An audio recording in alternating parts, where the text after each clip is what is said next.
malam. Saya dengan Jakarta Timur. Ini istri saya kebetulan lupus.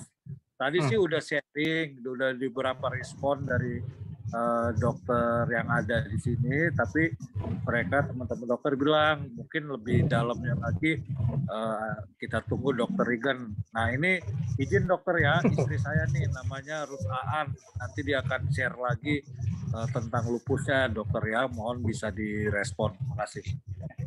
Iya. Ya. Selamat malam dok. Halo, selamat malam ya. Iya dok. Jadi kalau cerita pertamanya saya ulang kembali. Saya didiagnosa pertama adalah hasil MRI-nya multiple sclerosis. Nah, terus saya second opinion ke rumah sakit Cipto Mangunkusumo. Terus sudah gitu dari sana MRI kembali dinyatakan oleh waktu itu saya sempat ke Prof. Karmel, terus ke Dokter Nanang dan juga Dokter Andika Rahman. Nah, itu sudah mereka waktu itu sudah berbentuk tim. Mereka mengatakan bahwa saya dinyatakan sebetulnya bukan maksudnya gini, selain MS, tapi saya lebih cenderung ke SLE.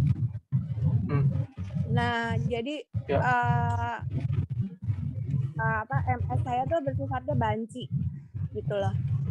Nah, jadi saya sih udah berjalan waktunya sudah lama, sudah belasan tahun. Nah, jadi sekarang ini cuman kecenderungan saya tuh dulu tuh HB saya rendah terus, tapi saya terus pendarahan terus, saya sampai pernah CA123 saya sampai pernah jadi udah sampai angkat bukan rahim apa namanya Pak? Ya semacam pengangkatan apa dok namanya? Ovarium ya. Saya udah diangkat. Ya karena katanya udah jadi supaya pendarahan saya tuh nggak terlalu banyak sering gitu. Kalau mimisan sih sering kalau misalnya kondisi saya lagi panas. Maksudnya dalam arti kata udara panas. Itu. Terus dari mata unstable. Jadi kadang-kadang saya bisa ngeliat bagus banget, kadang-kadang enggak gitu. Nah, yang sekarang itu cenderungnya daya ingat dok. Daya ingat saya kadang-kadang suka sering banget. Saya makin lama makin turun dok, gitu. Jadi kalau sudah butterfly skin saya udah keluar, itu udah semakin dok. Jadi sampai kacamata aja yang di tempat tidur bisa saya sampai lupa berhari-hari dok. Gitu. Nah terus kulit tuh udah yang kayak kebakar gitu loh dok. Untuk yang di kawasan kaki gitu tuh saya udah kayak yang udah berulang-ulang pakai macam-macam krim apa segala rupa. Obat-obatan sih saya sekarang sudah dikurangi sekali oleh dokter Andika. Sudah banyak banget itu sejak agregasi saya sudah dari hyper jadi hypo, terus katanya sekarang sudah normal. Nah, banyak sekali sudah dikurangi. Ya itu aja, cuman kondisi saya sekarang jadi sangat-sangat mengkhawatirkan yaitu daya ingat dok. Iya. Ada nggak kira-kira dok treatment apa yang harus mungkin saya jalin? Saya sih ada beberapa teman yang mengatakan ya saya harus ya segala rupa. Jadi sekarang apa-apa saya catat gitu loh dok. Misalnya saya naruh kacamata, sekarang saya tulis di handphone. Nah, misalnya saya naruhnya di meja gitu. Nah tapi kalau handphone saya yang kelupaan, ya udah lupa hilang gitu loh dok. Kira-kira ya seperti itulah dok gambarannya. Usianya berapa Bu? 55 dok. 55 ya. Tadi kalau ke dokter mata sih bilang ya karena kondisi saya lagi bagus ya bagus gitu.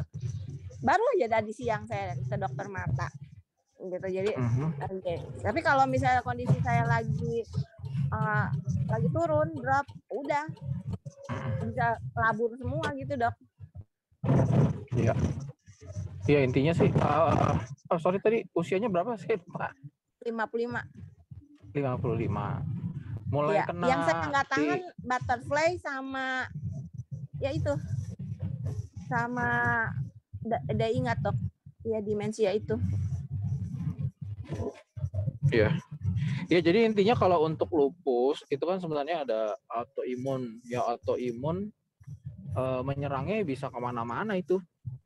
Ke Iya dok. otak bisa, ke sel darah bisa, ya ke sendi bisa, ke otot, ke kulit juga bisa, ke mata juga bisa. Banyak ya ke kemampuan kecenderungan untuk terjadinya penggumpalan darah juga. Kalau itu sih udah dok. Ya kan tapi kan dengan pemberian obat kan, kalau nggak dikasih obat kan nggak bisa. Iya. Ini kan. Iya. Artinya bahasanya untuk lupus memang pertanyaannya lupus terkendali atau tidak terkendali. Nah, yang perlu diperhatikan sebenarnya pada saat di lupus kondisi saat ini adalah untuk mencegah adanya trigger. Trigger adalah pencetus terjadinya flare lupus. Jadi lupus kan ada yang dalam tanda kutip terkendali. Nah, bisa flare lagi. Artinya flare itu dalam tanda kutip serangan lupus lagi. Nah, serangan lupus itu yang harus dicegah. Contohnya trigger-trigger yang perlu dihindari jelas. Tapi ikut yayasan lupus nggak ya? Jadi gini, ya? dok. Jadi gini, waktu awal-awal saya pernah ikut komunitas lupus, dok. Terus kira-kira berjalan beberapa bulan, saya nggak tahan, dok. Saya cenderung saya bisa muntah-muntah, saya bisa pusing. Gitu. Terus akhirnya dokter Nanang dan dokter Andika bersepakat menyuruh saya untuk berhenti bergabung. Karena jujur, saya stres dok. Melihat setiap hari isi beritanya kematian dok. Oke. Ya, jadi saya balik lagi dulu poinnya. Sebenarnya yang perlu diperhatikan adalah trigger. Triggernya itu mungkin udah tahu beberapa ya, tapi saya ulang aja. Satu, matahari itu trigger. Kalau kena sinar matahari itu berarti panas banget boleh. Itu dok. Itu bener. Bisa flare kuat.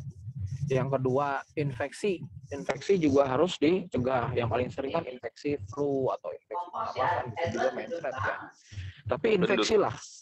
Jadi saran saya juga kalau ada untuk pencegahan infeksi ini autoimun atau vaksin pneumokokus ya. Yang ketiga ya vaksin. Apa dok? Vaksin apa? Vaksin influenza dan vaksin pneumokokus itu di alergi imunologi ada tuh. Influenza, iya oke. Sama itu di alergi imunologi ada tuh. Iya saya udah dok kalau yang vaksin flu-nya itu. Yang pneumokokus sudah belum ya? Belum, kalau itu belum. Belum. Nah, ya kenapa saya bilang ya bagus tuh influenza berarti udah ikut. Pneumokokus itu nanti saya bahas deh. Maksudnya kenapa ngomongin itu? Karena kan dulu saya juga di RSCM kan. Saya juga di RSCM tahu kondisi beratnya di lupus itu sering kalau dirawat inap dia terkait dengan infeksi. Nah, infeksi itu kematiannya itu biasanya karena infeksi berat. Nah, infeksi berat yang harus dihindari adalah infeksi paru-paru, karena infeksi paru-paru ya agaknya secara pengalaman bertahun-tahun di situ ini ya infeksi paru-paru paling sering. Dan biasanya kalau kena infeksi bakterial yang berat ya seperti Streptococcus itu bisa mematikan. Nah, cara pencegahannya tadi vaksin influenza ya, yang kedua vaksin pneumokokus atau ya ada juga yang bilang PCV ya, PCV itunya. PCV. Iya. Nanti tanya aja di alergi imunologi. Nah, jadi satu tadi matahari ya kan, yang kedua infeksi. Yang ketiga juga distres. Distres itu bisa distres psikologi, bisa distres ke fisik ya, distres fisik. itu juga perlu dihindari. Artinya maksudnya sebenarnya harapan ke yayasan itu mendapatkan edukasi, motivasi. Tapi kalau misalnya malah ngarah meningkatkan responnya ke distres, ya lebih baik ya emang jangan, karena memang salah satunya kan untuk menghindari distres gitu. Jadi dulu tuh dok, kenapa pernah didiagnosanya yang MS? Karena waktu itu di dokter syaraf saya mengatakan bahwa lupus saya itu arahnya ke batang otak sebelah kiri, dok. Jadi ada kayak bintik-bintik gitu loh, kayak pasir gitu loh, dok. Di situ. Tapi kondisinya sih membaik gitu loh pada saat saya sudah pindah ke RSCM. Ya. Sempat dirawat inap nggak dulu? Kalau rawat inap sih udah nggak usah diomong lagi, dok. Oh gitu ya, oke. Di lantai 7 apa di lantai berapa nih? Di mana-mana gitu loh, dok. Dirawatnya di mana? Di lantai berapa? Lantai 7? Di Kencana udah itulah, iyalah, dok. Gitu. Udah sering ya bolak-balik. Makanya sampai juga ya itu saya udah sampai CA 123 gitu, udah sampai macem-macem 125. Iya gitu loh, dok. Jadi pada saat itu seperti itu gitu loh. Karena pendarahan udah kemana-mana, dok, waktu itu. Dan HB saya nggak pernah naik-naik.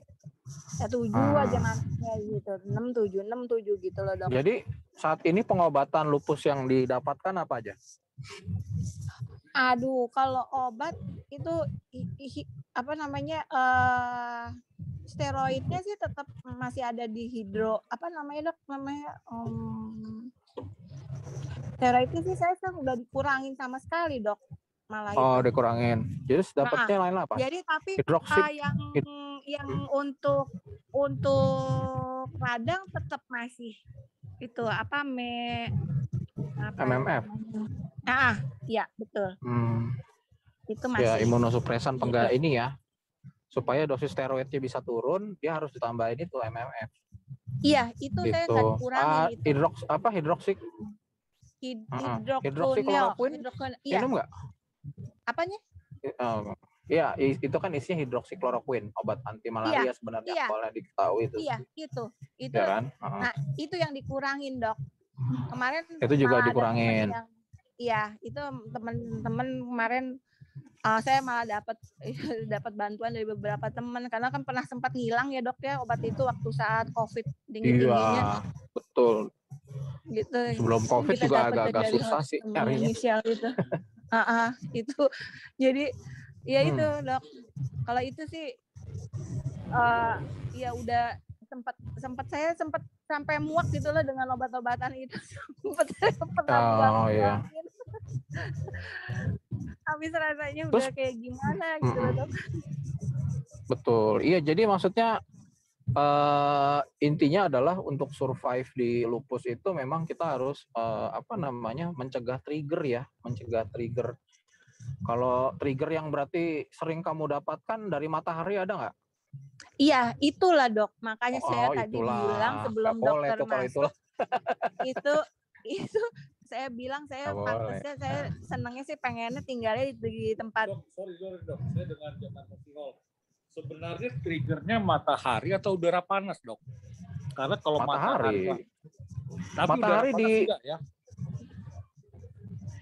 Iya enggak, maksudnya lebih ke matahari. Matahari jelas karena dari sinar UV-nya, UV light-nya, iya. UV light-nya ya. Jadi kalau misalnya karena udara panas enggak gitu ya? Bukan trigger ya? Ya bukan, tapi nggak tahu deh panasnya kayak gimana ya. Intinya ya kayak kalau panas, dok. Tapi maksudnya kalau eksesif ya mungkin bisa dianggap sebagai trigger yang mengganggu ya. Kalau eksesif maksudnya kan panasnya berat, tapi kalau cuma gerak-gerak dikit sih harusnya enggak. Maksudnya panasnya saya keringetan luar biasa loh, dok. Mau malam mau siang mau di ruangan ber-AC loh. Iya, tapi kalau misalnya diinterpretasi gini, karena keringetan terus lagi cemas, lagi gelisah banget, jadi ini banget ya mungkin bisa ya, tapi ke distressnya ya. Tapi kalau excessive hot atau excessive cold ya bisa jadi distress gitu. Tapi intinya kata kuncinya lebih ke distress. Kalau pertanyaan ke hot atau ke matahari, ke sinar UV-nya sebenarnya. Oh, jadi Gitu. jadi bukan udara panas ke sinar UV, ke sinarnya matahari lah ya. UV-nya, Dari UV-nya. Jadi kamu jangan nggak bisa- straight langsung kena UV kena sinar matahari, jangan. Waduh, itu jadi kita bisa iya, itu gila sih. Enggak. jam jalan kaki pagi ya, jam 10 gitu kan. Kalau saya malah dianjurkan, Dok. Oh iya, jadi makanya kalau untuk vitamin D untuk pasien lupus nggak boleh berjemur, nggak boleh. Saya malah dikasihnya vitamin D yang 5.000, Ya. Dok. Tahu udah cek ininya profil vitamin D-nya? Udah, Dok. Itu Berapa? udah sih kalau itu. Nah, itu ya saya kurang paham kalau baca hasil sih ya. Nggak kan ada nomor ini ya, Ah. angkanya kan? Dokter Andika kan bilang katanya ya saya cuma dikasih vitamin D-nya yang vitaminnya 5.000 itu. Oh. Ya intinya gini, kalau misalnya di vitamin D-nya di bawah 30 itu ya di bawah 20 ya. 20 tuh dianggap defisien. 20 sampai 29 itu dianggap insufisien. 30 sampai 8 sampai 100 itu sufisien. Jadi ya kalau saya sih saranin ya antara 30-60 lah setidaknya. Karena kalau untuk pasien lupus itu kadar vitamin D-nya itu jauh lebih rendah dibandingkan orang-orang normal dan bahkan ada juga yang menulis kebutuhan vitamin D-nya kemungkinan kebutuhannya bisa 2-3 kali daripada orang normal untuk menaikkan itu. Sehingga memang perlu diingat kata kuncinya apakah targetnya memenuhi atau tidak. Kalau ternyata sudah memenuhi, dosisnya harus diturunin. Maksudnya gitu. Oh sih. gitu ya, Dok. Iya, kayak contohnya malam ini, Dok ya. Ini udah malam ya. Ruangan saya ber-AC. Cuman lampu redup, tapi saya keringetannya tuh udah kayak orang yang ada di Sauna. Di sauna. Iya, di sauna, Dok. Gimana tuh, Dok? Kayak di sauna. Ya nggak ada gimana kayaknya. Apa yang harus saya kurangi, Dok? Ya maksudnya ya mungkin dievaluasi aja, ada problem lain nggak, misalnya ya keterlibatan tiroid ada nggak ya, pernah periksa nggak tiroid? Pernah, kemarin saya periksa tiroid enggak. Baru aman ya? Belum sebulan yang lalu aman. Oh. Karena Ya baru udah, bulan maksudnya lalu juga saya baru keluar juga dari dari rumah sakit. Saya masuk Siloam, Dok, semalam, Dok, karena dirawat ya. Iya, jadi apa ya, gimana saya mau ngomong ya kayak gitulah, Dok. Kulit kayak kebakar gitu loh, Dok. Iya, itu flare lagi berarti kan. Berarti intinya adalah mesti saya penekanan lagi ulang, karena dari awal saya bilang gitu, untuk pasien lupus yang sudah didiagnosis lalu dalam pengobatan, cegah serangan lupus berulang. Karena itu akan merusak fungsi juga lama-lama kalau kayak begitu. Cegah reaksi berulang. Cegah reaksi berulang, Dok ya. Iya, cegah trigger kan berarti kan? Iya. Cegah trigger maksudnya kan. Kalau triggernya ada ya pasti kan nyeri lagi sendinya, bisa demam, kulitnya ini Iya lagi, sih, Dok. rambutnya Iya, begitu rontok, sih, Dok. ada yang sariawan, atau Betul, HB-nya turun lagi, ya kan, gitu-gitu. Mimisan. Iya, Dok, Iya, betul, Dok. Jadi kata kunci itu, jadi jangan diharapkan malahan kalau kamu dalam tanda kutip ya maintenance perawatannya bagus, maka angka rawat inapnya akan rendah gitu kan. Nah itu harus menjadi tolak ukur bagaimana caranya ngakalin supaya saya tidak bolak-balik ke rumah sakit. Berarti saya mencegah trigger tadi saya udah sebutin tuh laporannya sekian. Nah itu yang perlu dijaga. Itu Yang terakhir kemarin dokter bilang kamu turunin berat badan, sedangkan saya merasa senang dan hasilnya agak baik. Lupus saya kayaknya normal, tapi berat badan yang naik, Dok. Oke, ini saya mau ya ini bagian tingkat selanjutnya sebenarnya ya, karena utamanya tadi Nah ini tambahan gini, biasanya untuk pasien lupus dia kan ada keluhan, maksudnya kegiatan outdoornya jadi turun ya.